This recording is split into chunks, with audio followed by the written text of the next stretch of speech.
My boyfriend suddenly blocked me on everything and moved halfway across the country, after literally nothing happened, so our 7-year relationship was wasted, but guess what the cat just dragged in?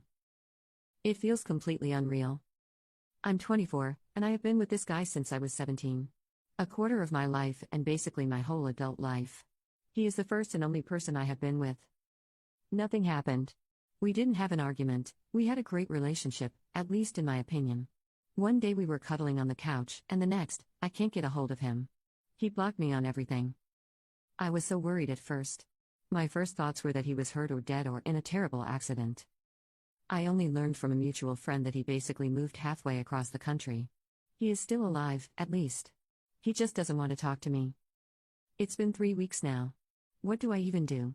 Do I travel after him? I don't even know where to. Do I give him time? I hope I'm not appearing like an overly obsessive girlfriend, but what the heck? 7 years and all for nothing, with no explanation. I need closure, even if it would be, you are ugly, I never loved you. Or I have found somebody else. Anything. Am I expecting too much? I can't just discard 7 years like a used yogurt cup.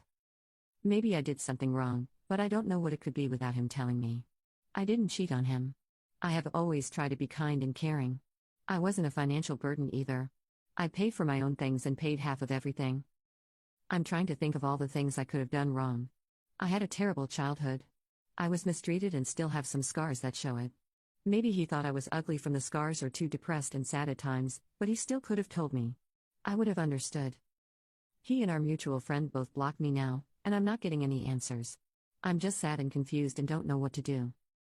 3 weeks might not seem that long, maybe he'll change his mind.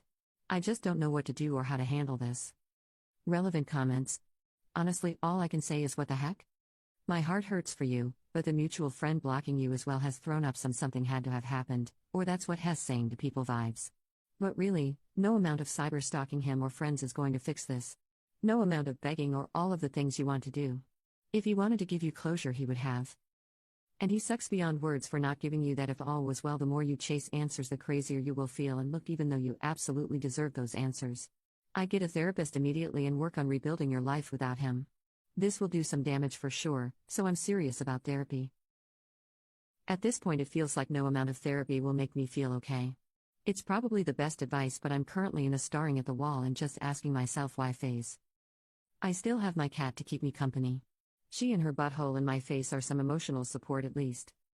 I love her, she's the best. It has only been 3 weeks. Maybe things will somehow be okay and he'll come back or decides to talk to me. Something must have happened. I just wish I could help him. Whatever it is. Gambling debt. Even if he had an affair. I just wish I could talk to him. Update 1. Over 4 weeks later, he contacted me again, and we agreed to talk face to face at our place. I'll have to disappoint everyone from the start, no movie-worthy Yakuza or Mafia story. What he told me happened was that he simply panicked and ran away. Apparently I was asking too many questions about the future, if he ever wanted to get married, what he thought about children and so on. I also pushed him a lot to finally finish his degree and get a job. His main source of income is still his parents. He said he just couldn't handle it and saw his life as being over and needed to get away from it all. Then he started blaming his friend who convinced him that he was wasting his 20s on just one girl. That same friend apparently also got him a job, which is why he moved away hundreds of miles. That job didn't work out, and he got fired after a few weeks. I guess that's why he is back now. I asked him why he didn't at least talk to me and how hurt and worried I was. He said that he didn't want to make me cry and that he didn't really want to break up.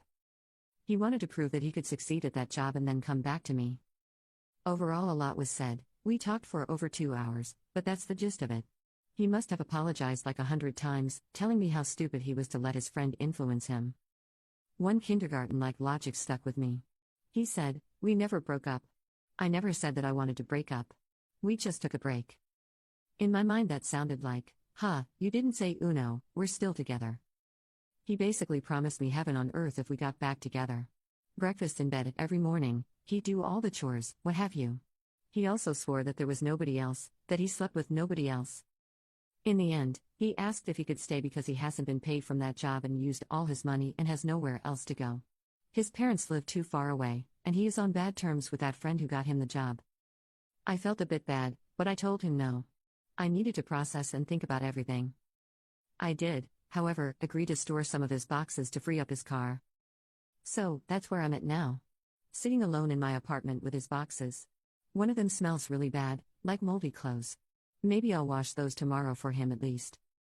Now I need to think about what to do with all of this, what to do with myself. Part of me still loves him.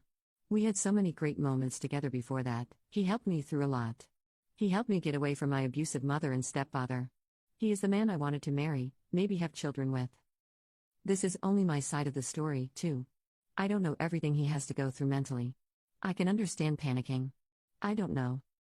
I went no contact with my mother and stepfather and don't have a lot of friends because I'm a bit shy and not that outgoing. I don't have a lot of people to talk to about this. So I have appreciated all your help, guys. Update 2. I thought about everything and won't be getting back together with him. The most important argument for me was, what if it happens again? 10 years from now, after we're married or had children? I wouldn't be able to handle it. And I still don't trust him with everything he said happened, or didn't happen, while he was away. I will figure something out with the boxes and everything else that needs to be handled, and I'll try to set clear boundaries when talking to him in the future. He isn't all horrible despite how he acted. He saved me from my stepfather and was there for me in the years after. I owe a lot to him, but I think that also made me accept things and behaviors I shouldn't have. Even before he left.